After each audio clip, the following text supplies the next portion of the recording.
Hey, we're live. Welcome to Under Contract Live. We come to you every week, Wednesday. Wednesdays at 3 o'clock. That's when we come to you. No, we have not been drinking. I'm having Zephyr Hills water, but welcome to the show. Realtors, real estate industry, thanks for tuning in. And with me today, my wonderful guest co-host, no stranger to the show, Dr. Lisa Marie Kennedy. Thank you so much for having me. Absolutely. Always have so much fun. I couldn't wait to get you back on the show. And, now this is the first time in the new studio, right? Yeah. The home. Awesome.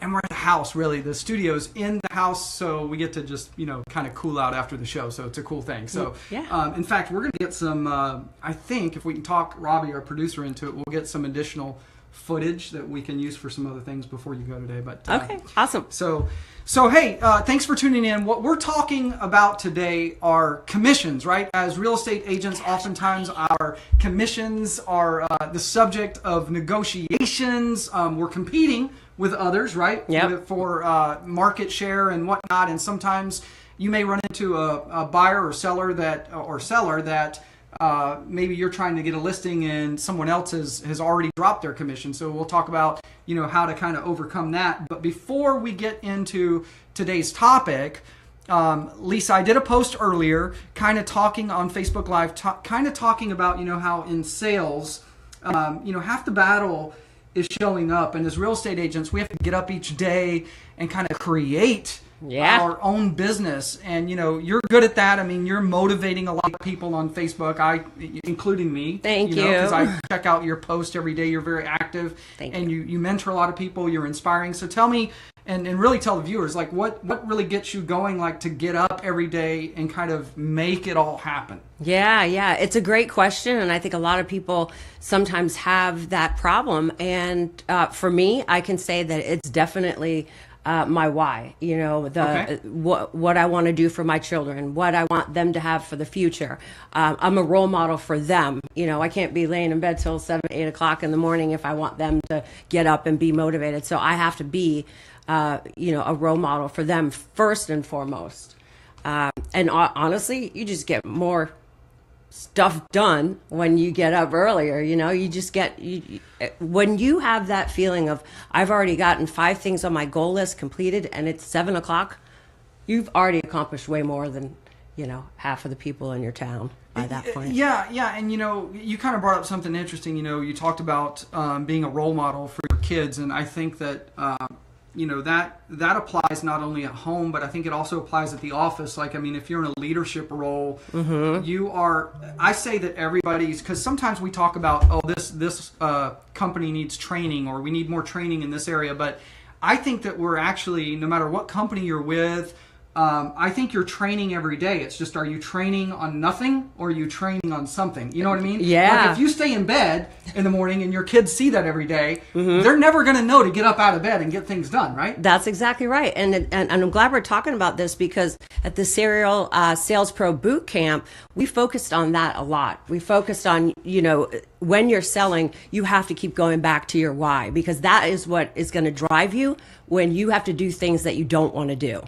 Yeah. That's what's cool about that, and I won't spend too much time on what we did at the event, but because I'm a part of it and I don't want to feel like I'm just pitching it. But go ahead. But the cool thing for me was that even though I had my time to speak, but then I'm in the audience the rest of the time listening to the other speakers and taking it all in, right? So that is just as important for me as anyone else.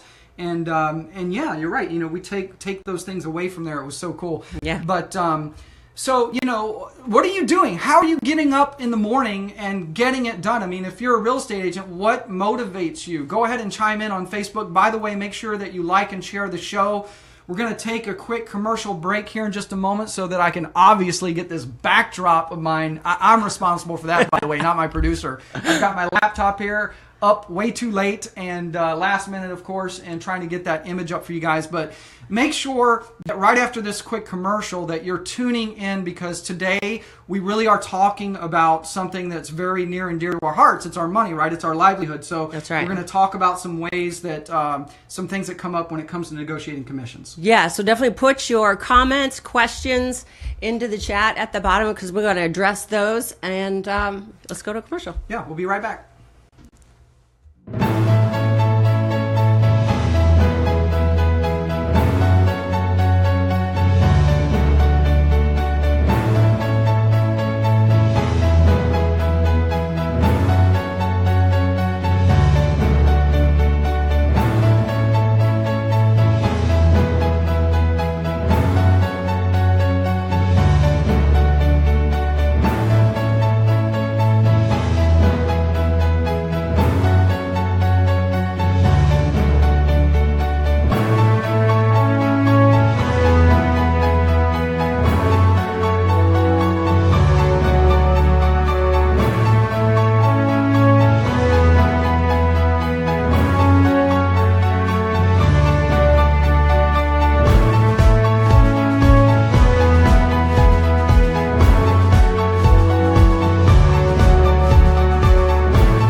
tuning in to Under Contract Live. We'll see you next week in our brand new studio. #boom. Thank you, my good.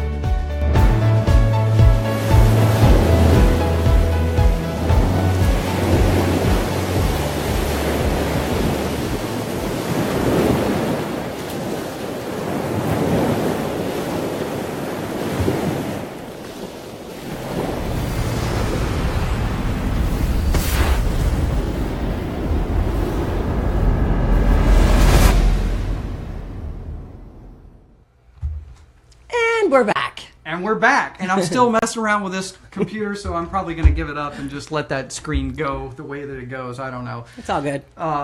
So yeah, we're back. We're talking today about commissions, and it's funny, we were having a conversation because this came up just recently for me personally.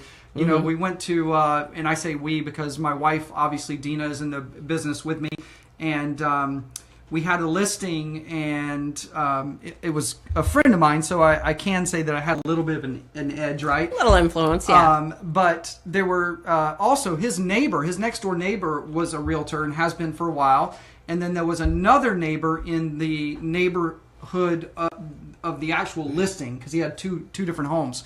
And so some competition. Yeah, so there was competition, right? And not only was there competition, but these other two realtors had kind of gotten in this bidding war and offered to list the house at 3.8, and he was still working them. He was trying to get them, under that, right? So, but they were at 3.8, and long story short, I wound up listing the home at 5%, which is, a cut below where I'd like to normally be. Sure. Normally at 6 is kind of the industry standard, right? Mm-hmm. But we listed it at 5, and the good news is we're literally writing the contract right now. My wife is at the office right now. Good job, writing the Dina. contract. Yeah, and the listing went for $6,000 over asking price. Tell us about that. Yeah, so how that really occurred is again, realtors will identify with this because when I originally met with the seller and I took a walk through the home, I'm like, to really maximize this, we need to do the following things, right? Yep, our the little list. checklist of, hey, you need to do this, that. And to the seller's credit, they got it done, but this went over the course of 30 days while we were doing multiple open houses. Yep. So when we finally did the last open house this past weekend, not only did we have parties that were returning interested in making an offer, but we happened to have someone that walked in and literally 5 minutes, bam, it's like, hey, this checks all my boxes. I knew it when I saw it right when I walked in, as oftentimes buyers do know pretty quickly, right? Yep. So so they're like, she said, I want to I want to put in an offer, and anyway, bottom line is we made it happen, right? So yeah. My wife just texted me. She's like, I'm not sure you can talk about. Okay, we didn't say that. I'm not. The offer I was talking about was an alleged offer that took place in this scenario that we're creating for the show. So, right. So that's how we roll. But bottom line is, there are a lot of lessons there. But when you're talking about real estate commissions, Lisa, what's been your experience, and what do you think about someone that's lowering the commissions? Because sometimes it might make sense. Maybe if you're selling a new home and you get to sell their previous home, things like that. I don't know. You tell me. Yeah, I think it's personal preference. I have never been asked to lower my commission, but I've always been prepared for when and if that ever does happen. Right. So whether it's going to be a funny canned response or I don't know yet. So it hasn't happened, but I'm a true firm believer in the fact that it is at that number for a reason, right? So, if you want to go into, the 3%, we can break that down. Right. Yeah, let's do that. Let's break down the 3%, and then let's talk about what maybe we would get shortchanged if we, or do we get shortchanged? Do you think, in other words, I guess a question I have for you as we break that down is, if a realtor offers to cut the commission, does it mean that realtor is going to shortchange the process, or is it just likely that that's going to happen? I mean, what do you think? Well, here's the deal. If they can even negotiate their own commission, how are they going to negotiate your home's price? That's a good. I mean, that's really a great point. That's really the bottom line. And I think if you show enough value up front with your marketing plan and what you're going to do as far as, how you're going to sell the home and whatnot, then there shouldn't even be an issue about commission because you got to show the value up front.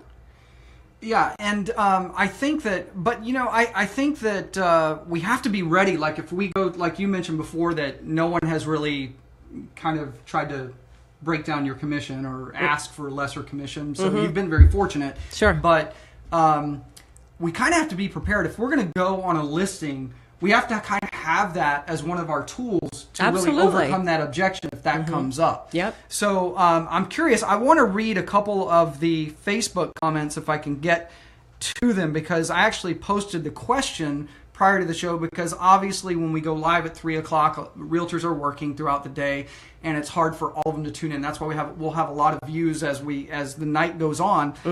So I pre-posted this question, and I'm trying to, you guys will bear with me just a moment as I go back. But we talked about some kind of humorous responses. So, yeah, we did. So maybe if you could go into those while I'm looking this up. Yeah.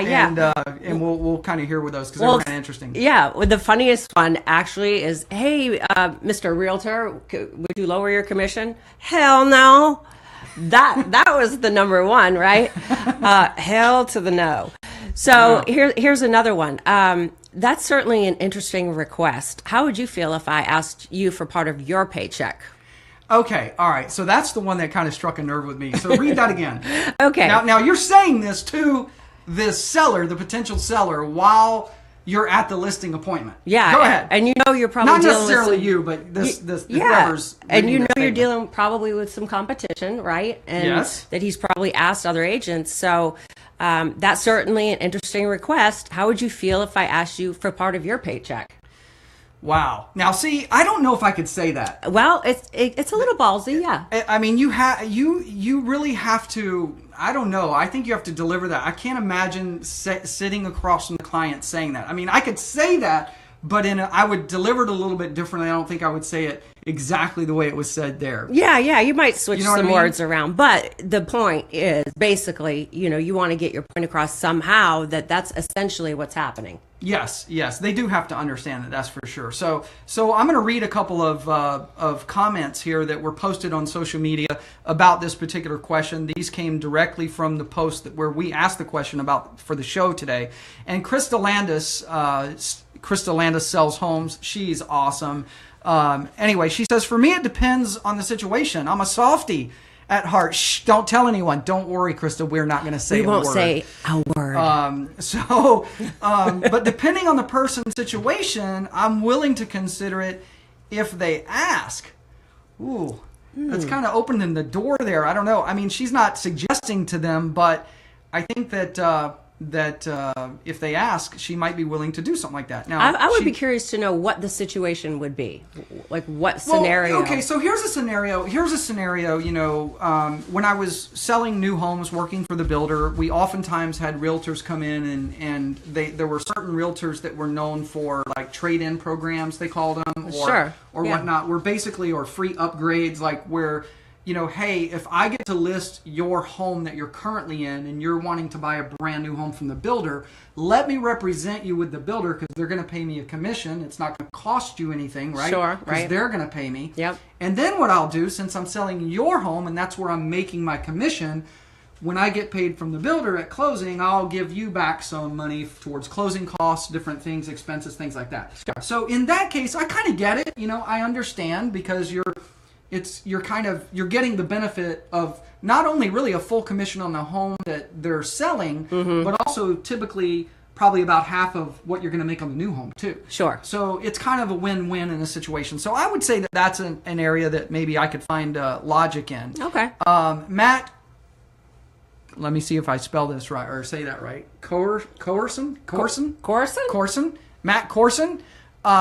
He said, "Let me think about it." No. I like that answer. He just said no, flat out, right? No. Only makes sense with clients that have several transactions to handle. Oh, well, maybe that's what we were just talking about. Okay. So there you go. Chris Stager says, not a discount broker. I'm not a discount broker. No situation, any time. Right? I love these opinions. Man, you're strict there, Chris. If the value is there, there should be no discount. You get what you pay for. End of discussion. Love that answer. All right. So, and then you can read, wow, that's a pretty long one. I'm not sure about that. But maybe write. This one is one that I found kind of interesting right there. Yeah. So Tina Jarsdorfer, I'm sorry. If I butchered that, Did you just say George Dropper? Tina what? I'm sorry, Tina. We're just going to say Tina J. Tina J. I don't have a set commission. I explain the benefits of a higher commission, but my sellers pick the commission 4, 5, 4.5, 5.5, or 6. That's interesting. Yeah, and then, I replied with, You said interesting. Yeah, I replied with interesting. Are they different levels of service based on the rate chosen? Because it sounded like the way that she presented that, and Tina, you can clarify if you're watching live or if you need to come back and post comments under the original post, but it's the value thing again. Is that her? Yeah. Okay. I absolutely show them a slide of 4 identical houses with exactly the same list price. Then I explain that 10% of the agents do 90% of the work. They do 90% of the sales and make 90% of the money. And then she goes on to say, talk about top agents and splitting the fees and things like that. So make sure you go back to David's post if you're interested in that. So I get that theory. I don't know if I would work that theory or not, because I'm going to give $1 million home the same attention as I'm going to give a $200,000 home. Yeah. That's just the way I operate. Everyone's different. Yeah, and I also wonder when you first sit down at a listing, if you when you go in for a listing and someone asks you right away, and I'll pose this question to the audience as well. If someone asks you right away about commission and whether or not you're willing to discount your commission, do you address the commission thing right then, or do you maybe share with them, hey, that's a great question, I can appreciate that, let me share a few things with you, and I think this will all become a little more clear, and then go through your presentation? I think I'd prefer to do it that way. He's good, isn't he? Yeah. That is the best way for me, because if you don't have time to show the value, then it's kind of like you have no leverage. Right. And right then you kind of addressed the objection, if it really truly is an objection, but you kind of addressed it and kind of got their permission, if you will, to kind of see, okay, all right, see, I want the client to be going, this is what I want them to be saying in their mind. Yeah. Okay, all right, let's see what you got, right? Right. That's really what I want them to say, because even if they don't believe it, maybe you can address it that way to where they at least say in their mind, all right, let's see. Yeah. Let's see, Mr. Real Estate guy, right, or gal. That's right. What do you have? Well, then you get the opportunity to share exactly what you have. And then at the end, now it makes more sense, because, no matter what the commission is, whether it's 3%, 5%, 6%, 7 or 8%. In fact, I'm a big fan, not just because I want to make more money, but I'm a big fan, especially when you get into certain price points, that you need to raise your commission. You need to go in at 7, 8, 9, 10%. And the reason is because the commission number is really irrelevant. Look, if you can take someone from the 4% or 3% that they were quoted from the agent down the road to 5 or 6, that means you can take them from the 6% to 7 or 8, right? Makes sense? Yeah, and it's the property too. I mean, you got all these, cool things that you can do now with drones and video and marketing. Exactly. I mean, that stuff costs money, so I can certainly justify that. Yeah, and it's a combination of so many things. It's that, what you just said. It's also the fact that gosh, I got a client calling me right now. It's easily distracted. Yeah, I am. So it's that. It's also the fact that, hey, what matters to you, Lisa? What you pay me or what you net? Like what you put in your pocket after we. Well, yeah, of course. What I put in my pocket. Okay. So I think we would all agree that really that's what it comes down to, right? The only reason I'm concerned about paying you a commission in the first place is what I walk away with, right? That's right. So if you can walk away paying with more money, paying an agent 8% versus someone who has done it for 5 or 6 or 4%, then that's all that matters. Yeah. You know, yeah. but now, obviously, selling that, pitching that, getting with the client, and really sharing that. And by the way, guess when it doesn't become a pitch? It doesn't become a pitch when you can actually do it. That's like right. when you can net a seller because of the things that you know, because of the things that you do, what you're willing to do, what you're willing to put in it, and finding that buyer, right? And and I know that's easier said than done, because I'm sure there are agents out there, well, how do you do that, right? Yeah. Well, that's a little more, keep watching the show. Exactly. Jeez. And I want to say hi to Carrie Ann Tobin. I hear she's on. Hey, girl from Boston. Boston. I'm from Boston. Hey, we love you up in Boston. Thanks for tuning in. This is the cool part about the internet, right? I know. Is that, and the cool thing, and by the way, I should have, forgive me that I didn't address this when we opened up, because we have a pretty decent following in Texas. In fact, one of the gentlemen that just commented is from Texas as well. I think he's in Austin, which I'll be flying into Austin, by the way, in about a week. So we'll see you there. But and I think I'm back in October. But the point is that, isn't it cool that it can, people can watch the show in no matter where they're at, really. Yeah. Right? So we're a global show. We are. We're global. I mean, we're global. We're international, global, whatever you want to call it. So that's pretty cool. Yeah, it's great. And while I'm still thinking about it, Yes. you had to grab that opportunity with the seller in the beginning when you said, hey, if I could show you a couple things. During that time, you're also addressing some future objections during your presentation, so you don't have them at the end. So you need that opportunity so you can overcome the other objections that we often hear. Yeah, absolutely. And, gosh, I want to do a whole show on listing presentation. Obviously, that's something we're going to address, because that's one of the hot buttons in real estate. Yeah. But where we're at, wait, can you believe, you know what? Are we done already? Almost. I mean, it's crazy how fast the show goes by. But why don't we read a couple more of those, and I'm going to make a quick text to this client. I would normally not do that, but I need to do that right now. He's a multitasker. So here's one. That's funny. After showing you 117 houses and a dozen zip codes, I was thinking of asking you for a bonus. That's pretty good. Yeah. Now you can argue that both ways, because I don't know if I would be on. Let me ask you a question. When you show them house number 116, what gets you up in the morning and go, yeah, we're gonna go see one more? Yeah. I mean, like 117, right? I'm sure that they exaggerated a little bit. Of course they did a little bit. Wouldn't let it get that far, but let's see. Here's another good one here. Oh, okay. Mr. Buyer, up until now, you seem to have really appreciated all my hard work on your behalf. If you really feel that way, why are you asking me to take a pay cut? Yeah, that's interesting. That's interesting. I think it depends on the dynamic of the relationship too. Yeah. I mean, where can you kind of step over the boundary? Yeah, and I'll be honest, I struggle with some of the rebuttals when it comes to,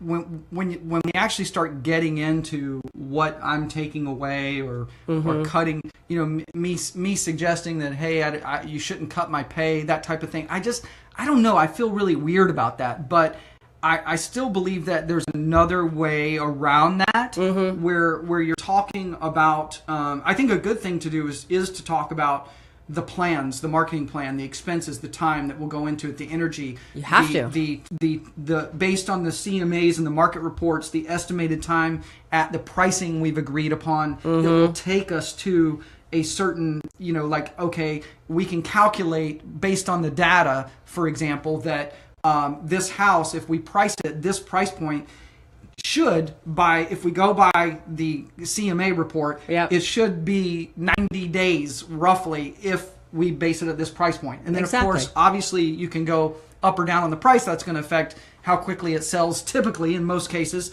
But I think there's an argument there for the timing and what really it's going to take. And another thing is, really, if you do an amazing listing presentation and you start to cover all of the things, the cool thing is you can get into, and this goes right back to what you said, by the way, because going through that presentation, you're actually overcoming objections at the same time. Throughout. And if you lay it out extensively exactly what's going to happen without putting them to sleep, by the way. Yeah, gain agreement on things. Right.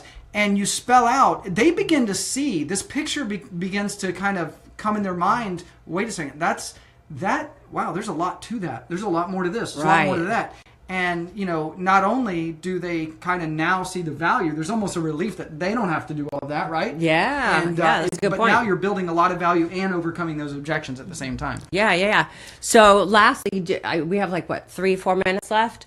I think a lot of sellers think that we do get the whole 3%. We talked about it before we went on air today. Essentially, the agent that brings the buyer is going to get 3%, and then you have 3% left, right? And then Uncle Sam's going to take 1%. Yes. Your broker's going to take 1%. So essentially, you end up with a 1%.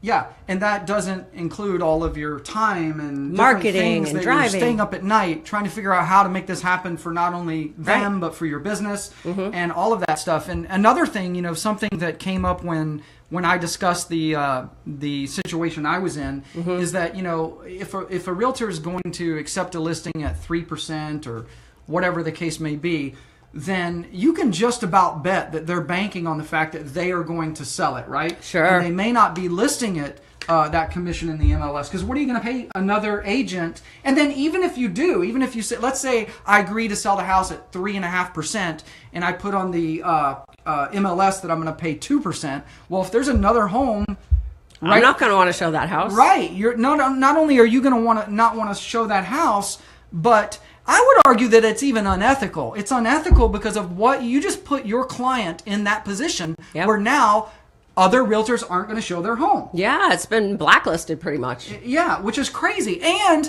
I'll bet you 99% of the time the seller isn't even aware of that. Yeah. Because they're they're just going by whatever the realtor has said, right? Yep. So Yep. Anyway, I hope that you're not using those methods in order to just pick up business or get business, right? Hopefully you are not. In fact, of all of our viewers I know, in fact, are not, because all of our viewers are amazing. That's right. Right? So they don't absolutely do anything like that. phenomenal. Every single one of you. In fact, they sell $100,000 houses for $1 million. All of them. At 20% commission, everybody walks away happy, including the person who bought the house for $1 million, because even though they got a $100,000 house, they got a new comp, right? Now they're the comp, $1 million, right? So exactly, he's right. Okay, a little bit of fun with that. But here's the deal. Hey, thanks for tuning in. Here's the thing. I was trying to pull up, and you're just going to have to forgive me. Here's what I'm going to do. It was so pretty earlier. I am going to do something here. We didn't do the book thing. Oh, yeah. Hey, we're giving away something today, right? There's 2 books here. You get to choose. No, I'm Which not, one do you I'm like just kidding. better? But here's the deal. Hey, there's 2 books here. One is amazing, okay? And one, yes, Mom, if you call in, you might win. There's mine. So one is the Selling the $1 Million Home by Dr. Lisa Marie Kennedy. And I think I called you Lisa throughout the day, but the first time you were on the show, I'm like, can I call you Doc? I know. What's up, Doc? Right? So I love that, though. That you are a doctor, just in case I fall out and don't feel well, you'll be able to help, right? Yeah, I'll take care of you. No worries. But here's the thing. No kidding. Lisa sold $1 million homes, worked for a new home builder for quite some time before switching a little over. over 3 years. Yeah, and I kind of followed the same path, except for I didn't sell a $1 million home. Number one, I didn't sell $1 million home. I only sold $200,000 or $300,000. Right? Only, but a lot of them. A few, yeah, I sold a few. But the thing is, you got to check this out because it goes into Lisa's story. It talks about a lot of other things just other than selling $1 million home, things that will help you not only get motivated, but talk about your kind of growth you had leading up to that, and it's just a lot cool. of growth. Cool. Yeah. Thanks for the plug, Dave. Yeah, absolutely. And so one of our top engagers is going to get. Ooh, don't bang on the desk, my producer said. So one of the top engagers is going to get a copy of Lisa's book, and I'm also giving away a signed copy of mine. I'm sure, Mom, you could register a comment so you can get this. And Race to the Finish Line, really cool book. So 2 amazing guests are going to get 2 amazing books. Yes. Yeah. Yes. So, and we'll get those mailed out to you. When are you going to announce the winners? And what I'm going to do here is, that's a great question, because sometimes, I'm not able to watch all of the comments. Oftentimes, see, I'm pulling up my Facebook right now, and it's going to be on the screen here. But, Manny, yes, that is what I'm doing. So because of the technical difficulty with my computer earlier, I was going to announce the Realtor of the Week. and I had a thing that I was going to pull up, but now I'm just going to pull him up on Facebook. There you go. And it's right here. Here we go. Yeah, I don't know how well it's showing up with the lighting, but Realtor of the Week, bottom line, is Manny Garcia. Manny Garcia, and I believe you are in Tulsa, Arizona. Arizona, that's right. And let me just share with you why Manny Garcia is the Realtor of the Week in Arizona. It's because he continues to sell homes, right? Every day I'm checking him out, and there's another one under contract. Under contract. Hashtag boom. Right? And we've got many of you out there that are experiencing that and having great success. Not only is Manny posting about it, always positive. You're a great role model, Manny. You inspire me and push me. All you realtors out there that are doing great things on Facebook and getting results, inspiring for us. So yeah, awesome. So thanks, Manny Garcia. And maybe you'll get a prize for being Realtor of the Week. Maybe someone will say, yeah, man, I want to buy $1 million home, and they're really, I'm calling you because I saw you on Under Contract Live. Come on. And, I was thinking about these other multi-million-dollar realtors, but when I saw you on that show, it's like I had to pull the trigger, right? Yeah. So, hey, no, Manny, seriously, man, thanks, man. You're doing great, man. Keep on going, and you're a role model for everybody, so thank you. Yeah, and I hear the market's great in Arizona. It is, yeah. And obviously for Manny. And there's some others that I've been following, and you might even know who you are. By the way, I don't even share, Lisa, who's going to be Realtor of the Week. So, yeah. So this will be a surprise to Manny. I'll make sure that I tag him if he's not viewing live now, or maybe he'll view later. Yeah. But I'll tag him and make sure he knows. But many of you are on my radar, whether you know it or not, based on what you're doing out there. So congratulations. So we see it. I think that we're done. All right.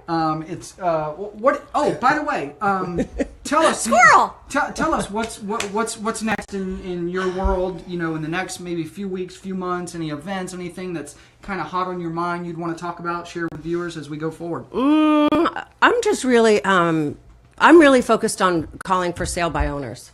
Okay. Yeah, okay. I've really kind of gravitated towards doing that and trying to get them to have me come do an open house for them and show them some value. Yes. So that's really been my focus lately. But no big events coming up anytime soon. Okay. Maybe later on in the year. All right. Fair enough. I love that you're focusing on open houses for sale by owners, right? Yeah. So that's really cool. And there are some upcoming events here in Tampa that Under Contract is going to be doing live on location. We'll talk really a little bit more about those next week. But some really cool stuff. And let me grab our finishing product here, if I can move. Don't fall off your chair, dude. I know. I should be ready. Yeah, for those of you got the who good can't chair. see, for those of you who can't see, we had a shortage of a chair today because of our planning situation. We missed something. So bottom line though is that I'm sitting on a Pelican case. I would hold it up just so you could laugh a little bit harder. It's a lot like a memory foam chair, but different. It doesn't have the memory. It doesn't have the foam. but hey, we'll see you next week on Under Contract Live. Thanks for tuning in. Bye, guys. I'm Dave Thank Cribs. you. And Lisa Kennedy, thank you. Boom.